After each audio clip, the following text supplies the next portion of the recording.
Welcome back to the Mindful Money Podcast. Now, you may wonder why we are spending an entire season on earning more income. The reason is actually pretty simple. Financial independence begins with saving and investing. Financial independence requires a pool of assets that spins off an income that covers your living expenses. And the only way you'll ever be financially independent is by building this pool of assets. Earning is the first of three steps, the second being saving, the third being owning equity, that everyone can take to improve their finances and reach financial independence. That's why I've spent so much time on earning. So far this season, we've talked about getting your life and your income back on track after trauma. We've talked about getting into college, one of the best ways to increase your income. We've talked about paths to entrepreneurship, resetting your mindset, and creating a roadmap, as well as hybrid professionalism. Rather than interview someone on a particular topic today, I wanted to go a little bit more general. I wanted to discuss what I view as four core ways from right where you are, you can accelerate your saving and investing efforts by earning more. And I want to talk about two ways you can create liquidity that will also help you accelerate that saving and investing. So let's get onto those four core ways really quick. So perhaps the most obvious is ask for a raise at the current job. Is getting a raise as easy as asking? No, but that's where it has to start. You can't wait to get noticed that you're doing great work or uncover what you need to do to earn more. Worst case scenario, best case scenario, you ask, you get a raise. Probably a small one, but that's where the conversation is beginning. You're allowed to ask for more. You're allowed to ask for even more. And hint, you're allowed to ask for even more. If somebody says no or they hesitate in any way, follow up with this question. What would I need to do to earn more?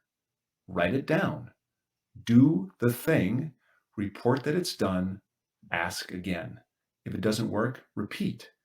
Companies want to do more business. Bosses want to hit their metrics. Not all employers are great at setting and resetting expectations. They're not all great at recognizing what their people are doing.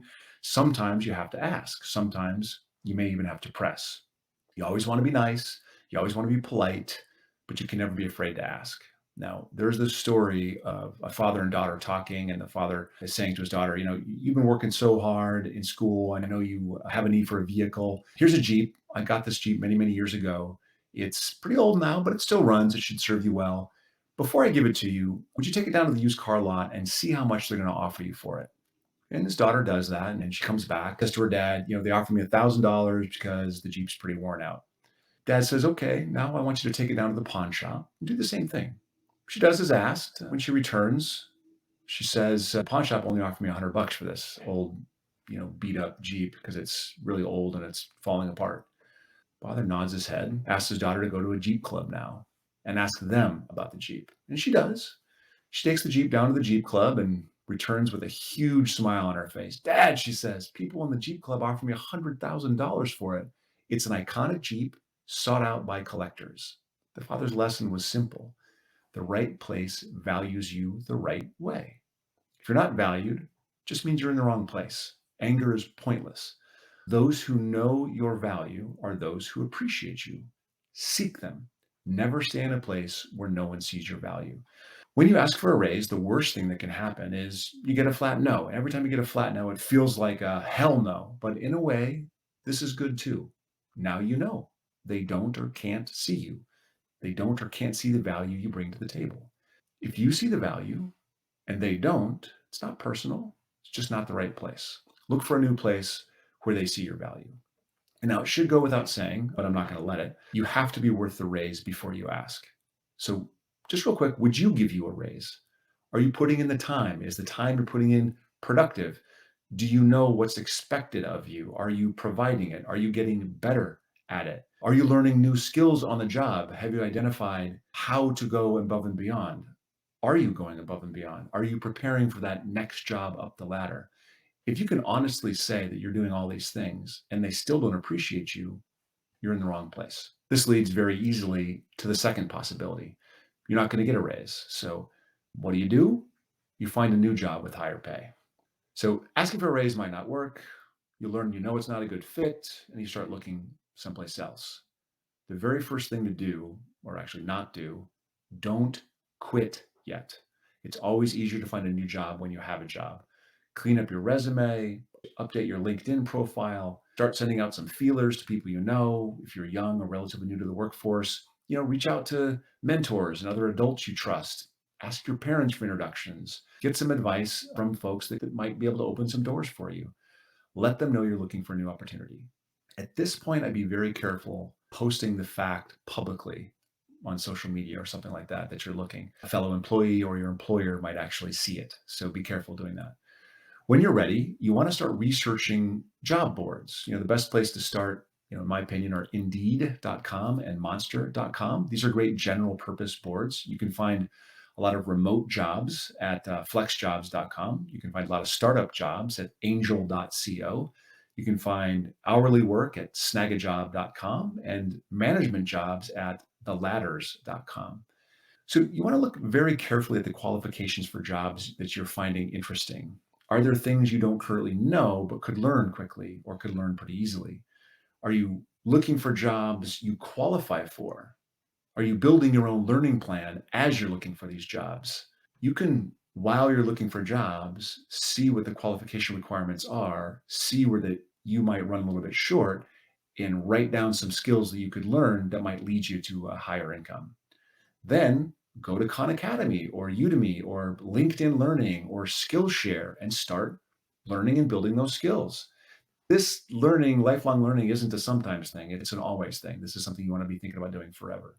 Now, if you know how to do a thing, make sure you say you know it. In today's job market, you don't necessarily need a certificate to prove competency. Obviously, don't lie because they may test you on it. And be careful even stretching the truth, because if they give you a problem you can't solve, it will easily show that you don't know what you're talking about. Finally, just before you apply for any job, visit Glassdoor to research companies and compensation. You want to know the salary ranges, the types of jobs you're applying for in the geographies in which you're applying. A financial planner in San Francisco gets paid differently than a financial planner in South Dakota or Iowa. If you need additional income, but aren't ready to apply for an entirely new gig, the next option is a second job or a part-time job. The challenge here is that adding a second job is totally schedule dependent. If we work 8 to 10 hours a day, there's always going to be time for another thing, but there may not be time for another job. If your regular job is Monday to Friday, you have weekends, you can work a job. If you regularly work either an early AM or late PM shift, then you can, put something into that opposite shift. However, if you've got unpredictable hours or your employer wants you to stay late or, unexpectedly sometimes, then this may not be an option for you unless you're at the same time going to go through a search for the second job that you're looking for a new job at the same time you're looking for the second job. Now, your second job doesn't have to be anything special or permanent or consistent. You can take part-time temporary work as needed, or you can look for something that's more part-time permanent that may actually have an opportunity to become your future gig, your future transition employment. In terms of how you do it, you can actually use some of the same job resources we listed above to find that part-time work as well. There are lots of reasons you may want to earn just a little bit more money. Maybe you've got some credit card debt that would help you pay off. Maybe you want to save more towards a specific spending goal. Maybe you want to get there more quickly. Maybe you just want a little bit extra cushion in your life. Maybe build that emergency fund. Or maybe you just want to add to that long-term compounding savings program that you have and let the compounding work its magic. Before you take extra part-time work, be sure you know your boundaries. The worst thing you can do is take away from that family time or that personal rejuvenation time, both of which are incredibly important for both your long-term health and happiness. And then after having done that, if you don't spend the money wisely, don't use it to pay off the debt, don't use it, that just creates problems. You don't want to do that and waste the resource. This sort of brings us to the doorstep of what I believe is one of the best things you can do to increase your income. So let's talk about side hustle, gig work. Let's talk about your own small business. This is a personal bias. I wear it proudly. While it is totally possible to build wealth as an employee, I believe both the lessons you're going to learn and the foundation you can build by starting a side hustle that you own will be a huge difference maker in the creating of your personal financial independence. For me, if the choice is between, part-time work or figuring out a side hustle, starting my own gig, I'm going to choose my own gig or my own side hustle every single day and twice on Sunday. A side hustle gives you the chance to make a little bit of money while at the same time building a business. And building a business, especially today, can itself become multiple income streams. So the very best side hustle, small business efforts begin with your personal interests. You take something that you're already good at or something that you really enjoy doing, something you're going to do anyways. Think long and hard about how others might benefit from your doing the thing you love for them. Some great resources for side hustles can be found at Side Hustle Nation, The Penny Hoarder, Chris Gillibo, and Millennial Money. And I'm going to list a whole bunch more in the show notes for the show as well. You'll find coaching, you'll find side hustle ideas, you'll find success stories, you'll find technical support, you'll find the hurdles you're going to run into, you're going to find ways to overcome those hurdles. The beauty of a side hustle is that it doesn't depend on anyone else's schedule. You may be an early riser, get a couple work hours of work in before you go to your day job. Or you may, work early and then come home early and have lots of time in the afternoon, evening that you can work on a side hustle, work on a small business instead of watching television or binging Netflix. If you come to think of it, you could probably cancel the streaming services and use that time to create an income stream instead of paying a bill. That's allowed. The challenge with a side hustle is always and everywhere going to be learning curve. If you're going to run a profitable side hustle, you've got to learn a whole new set of skills. You've got to build a product or service. You've got to price it. You've got to market it. You've got to sell it. You've got to deal with customers, some inevitably unhappy. You need to do a business plan. You need to manage expenses. You need to learn how to pay quarterly taxes. Also, from a business perspective, and this is so important, you've got to know when to persist through the difficulty, the hardship, the pain, and when to pivot. There will be difficulty and hardship and pain. This is a decision you'll have to make many, many, many times. Do I push through?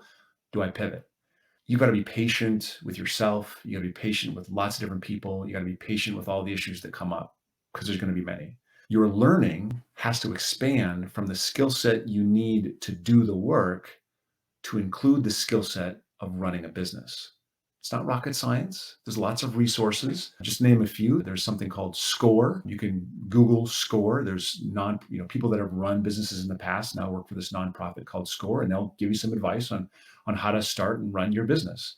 There's the Small Business Administration, SBA. There's a variety of local and state resources you can find on your state's websites or through Google. And most large US banks and even, regional banks have small business education opportunities and events.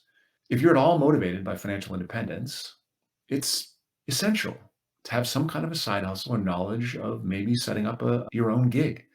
I can't begin to express how big a deal I think starting your own business can be, even when it fails. The lessons you learn are going to open doors. They're going to enable you to do the next thing more successfully. A few examples of this. Thomas Edison is famous for saying, I have not failed 10,000 times. I've been successful finding 10,000 ways that don't work. And he's the guy, in case you didn't catch it, is the guy who invented the light bulb. Steve Jobs was fired from Apple in the mid 80s before he came back to save the company, a decade later. Bill Gates' first business attempt with Paul Allen, the partner he ran Microsoft with for so many years, was trafo data. You might have been driven down a local road, and seen those black wires counting cars. That was their first business. It failed. This is Bill Gates. J.K. Rowling's original Harry Potter manuscript was rejected by 12 publishers. She tried and tried and tried and tried and tried and tried and tried 12 times. The 13th time was the charm, and she finally got picked up. Can you imagine, actually, one of the publishers that passed on that gold mine? The Walt Disney Company. Walt Disney, the man who founded it, was at one point living on dog food and unable to pay rent. And he was being told by studios that he lacked creativity. This is the guy that, invented Mickey Mouse, lacked creativity. Even Jeff Bezos has made enormous and costly mistakes while he was launching Amazon. There's something, before we sort of conclude in this section, there's something very important to be careful of when you're talking about a side hustle or starting your own business.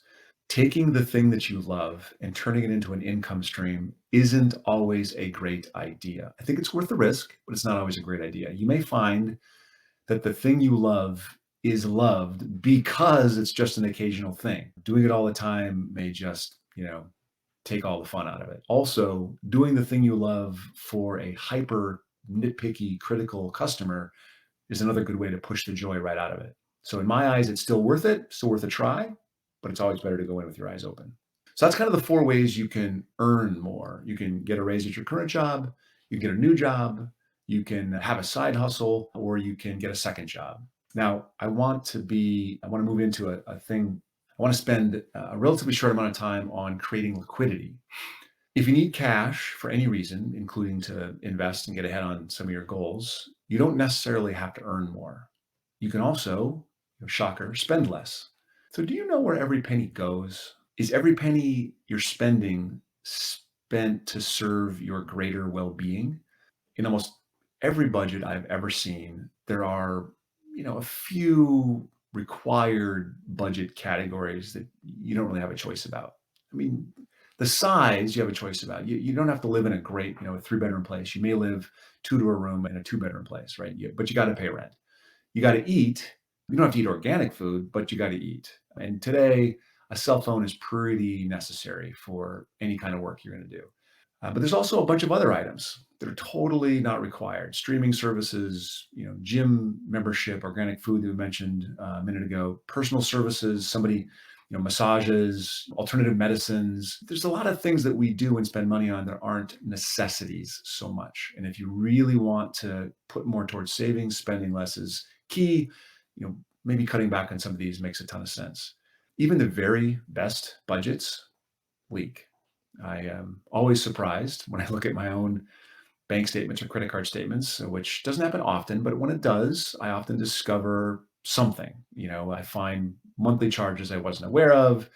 I discover one of my kids has gone on an app purchasing rampage, or I sometimes discover that I'm paying for a bundled service that I only use part of the bundle in. This actually happened to me recently. So my family gets our cell phones, our internet access, and our home phone.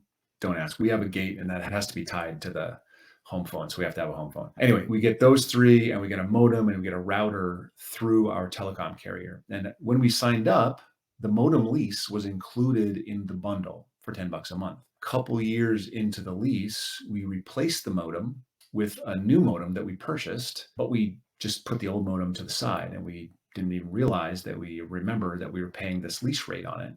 And about 3 years passed until we did realize that, oh my God, we're paying $10 a month for this modem that we aren't using and have not been using for 36 months. And we ended up saying, okay, how do we get out of this? We called the company. They said, we got to return the modem. So when we returned the modem, we realized we get an additional 150 back an equipment charge that was being just held because we had the modem. If we would have thrown the modem away, we wouldn't have gotten 150 bucks. And we did spend $10 a month for 36 months unnecessarily. So all in, that was 500 bucks. When we turned it in, we got the 150 bucks back, even though there was no value to the modem. Like the modem was old and it wasn't even valuable as parts anymore. Anyway, I've never gone through a budget with anyone without finding something that they were spending money on. And it's not me judging it, but then they realized, we're saying, you know what, this really isn't adding anything to my quality of life. So go through the credit card statements and bank statements and look at those regular monthly charges, see what's included in them, see what's not necessary. If you're doubling up on anything, can you cut a streaming service? Can you find cheaper car insurance? Can you pay for a reduced gym membership? Or, YouTube has hundreds, thousands, I don't know if I'd say millions, but they've got workout routines you can just do. You just hit play on a YouTube video for 30 minutes and you've got a workout you can do in your living room. 50 bucks a week in savings at 7% interest is $34,000 after 10 years. It's almost $250,000 after 30 years.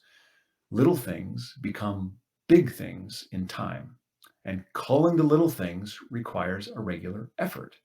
Reducing irregular spending frees up cash for saving. At the same time, there's stuff. One way to create a little bit of additional liquidity is to reduce the amount of stuff that we have. Now, I'm not talking about reducing or minimizing your lifestyle. I want you to have fun, do things you enjoy your life, but don't just put it on autopilot without reviewing it. Occasionally go back and take a look at the volume. Can you minimize? Can you sell anything? At the very least, we can all, hit the pause button before we buy something new. We have a lot of stuff, not we, my family, but we as a society. Not that my family has any, lack of stuff. Every time I listen to a real estate investor talk about storage as a growth industry, I'm baffled at how this can still be the case. Everyone I know already has more stuff than they need. Sure, stuff wears out, needs to be replaced or repaired. Though repairing, how often does that really happen nowadays? And yes, styles change. You got to replace your wardrobe or pieces of it from time to time. I visited my parents over the summer. My dad took me past their two double storage units. This is in addition to their two-car garage that only fits one car because of the stuff, and the two-car garage behind one of the rental units that's filled with tools. The two storage units are filled with building materials. My dad has some rentals, so it makes sense for him to have some building materials. This is a lot of building materials, and he pays like 80 bucks a month for these two storage units when he also has a two-car garage and another two-car garage that he has access to. He's paid this 80 bucks a month for decades, and it's filled with stuff that will never justify the ongoing expense. So all these building materials, wood, bricks, blocks, buckets of nails, siding, pavers, used stoves, refrigerators, tools, chunks of furnaces, space heaters, shop vacs, even heavy metal shelving that's holding it all. All of this stuff has value. A homeowner doing work on their own house may want just the siding or just the pavers. A builder with a constant need for materials might take the whole thing off of his hands, kind of at a discount, but then he gets to stop paying his $80 monthly fee to the storage units. We are all absolutely brainwashed to believe that next thing is going to be additive to our happiness. My kids started by being showered with unnecessary gifts for birthdays and Christmas. You know, if it wasn't for Kate, this would still be going on. My wife, this would still be going on in a much heavier force than it is now. But we all but forced them to tie their happiness to the receipt of stuff. Oh, it's your birthday? We celebrate you by giving you things. Now, I've certainly been guilty of this my entire life. I often blame the origin of this issue on growing up in a poor household. I didn't get the things I wanted. So it's as if I'm making up for lost time and making sure my kids don't feel the same lack that I felt. And I've got no one to blame for this but myself. My acquisition of stuff still plays a role in my life.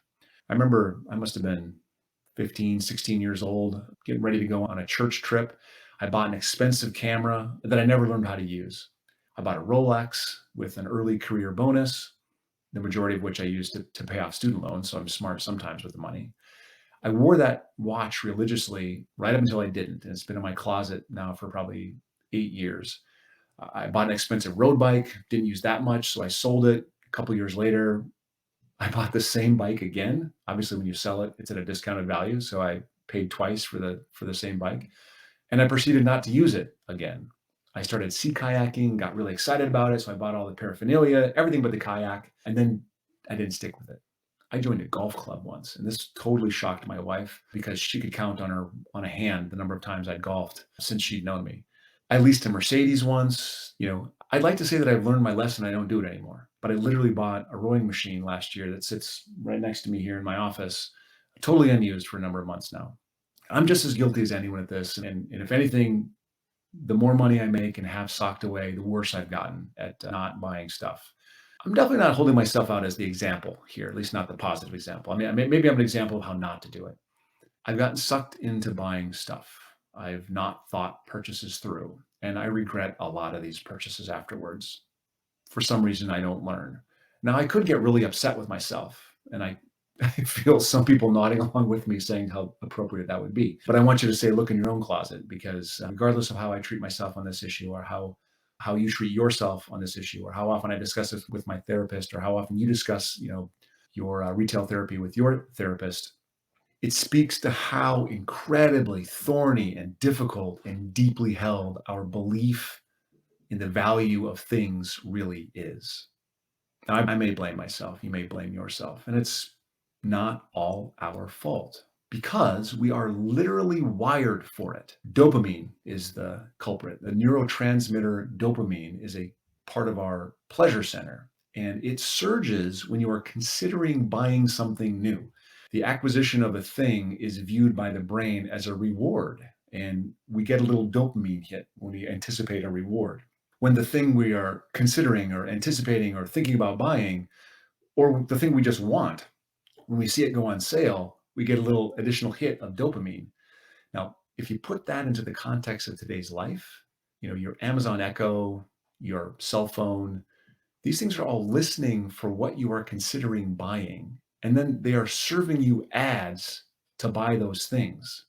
We are hilariously outmanned and outgunned in our battle with retail therapy.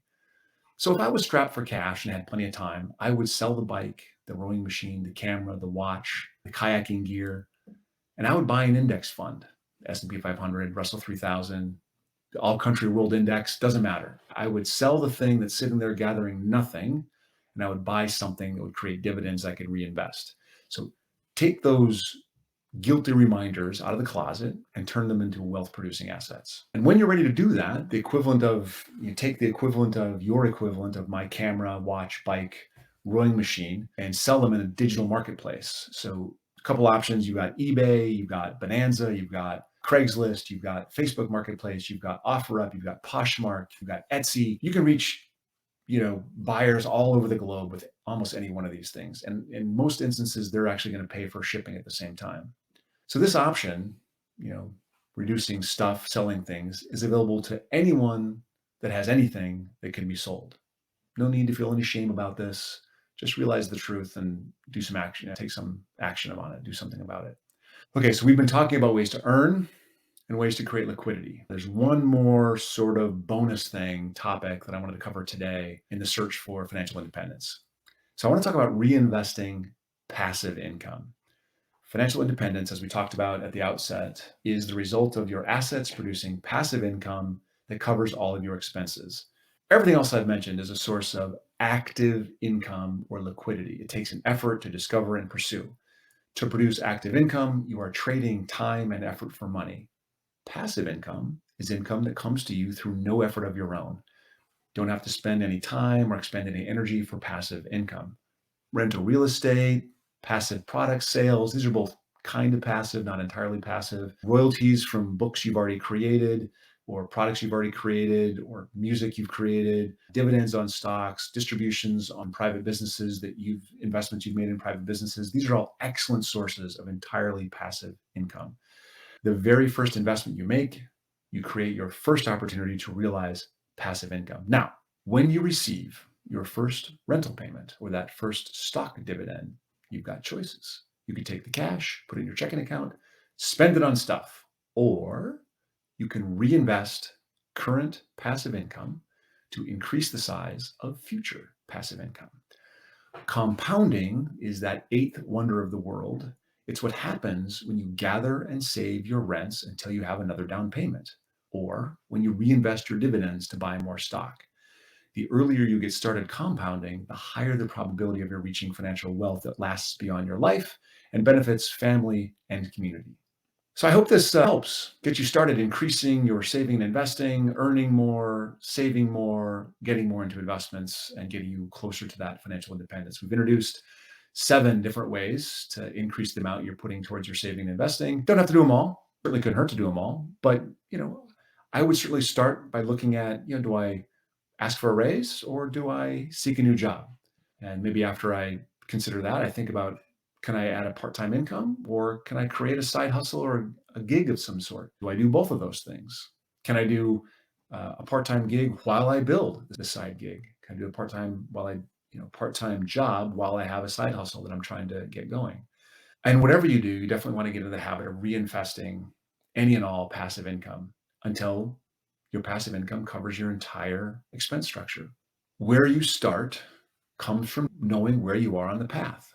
Maybe you have a great job, recently got a raise. Then you're going to start with, a side gig or a part-time job.